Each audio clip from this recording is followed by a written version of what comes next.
চট্টগ্রাম-২ আসনের বিএনপি প্রার্থী সরোয়ার আলমগীরের সংসদ সদস্য হিসেবে দায়িত্ব পালনে বাধা নেই, তবে জামায়াত প্রার্থী চাইলে আপিল করতে পারবেন বলে জানিয়েছে আপিল বিভাগ। আর কোনো আসামিকে শোন অ্যারেস্ট দেখানো যাবে না, হাইকোর্টের এমন আদেশ স্থগিত করেছে আপিল বিভাগ। বুধবার প্রধান বিচারপতির নেতৃত্বে আপিল বিভাগ এই আদেশ দেয়। এর আগে ত্রয়োদশ জাতীয় সংসদ নির্বাচনে নির্বাচন কমিশন সরোয়ারের মনোনয়নপত্র বাতিল করে।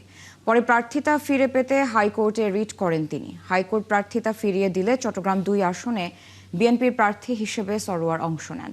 তবে আদালতের সিদ্ধান্তে ভোটের ফলাফল প্রকাশ স্থগিত হয়ে যায়। ৯ জুলাই তার প্রার্থিতা বাতিলে ইসির সিদ্ধান্ত আদালতে অবৈধ ঘোষিত হলে গেজেট প্রকাশ করে ইসি। সেদিন সরোয়ার সংসদ সদস্যের শপথ নেন। এই অবস্থায় রায়ের কার্যকারিতা স্থগিত চেয়ে জামায়াতের প্রার্থী নুরুল আমিন আবেদন করলে শুনানি শেষে সরোয়ার আলমগীরের সংসদ অধিবেশনে যোগদান দিতে বাধা নেই বলে আজ রায় দিয়েছে আপিল বিভাগ।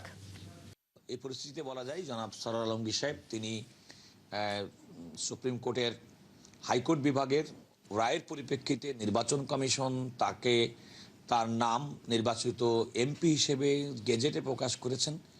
তৎপরবর্তীতে তিনি শপথ গ্রহণ করেছেন এবং পার্লামেন্ট অধিবেশনে যোগদান করেছেন। সেটি অব্যাহত থাকবে। তিনি তার এমপি হিসেবে দায়িত্ব পালন করা, পার্লামেন্টে অধিবেশনে যোগদান করা এবং জনগণের বিশেষ করে তার নির্বাচনী এলাকার জনগণকে প্রতিনিধিত্ব করার ক্ষেত্রে কোনো আইনি বাধা এখন আর আপাতত থাকলো না।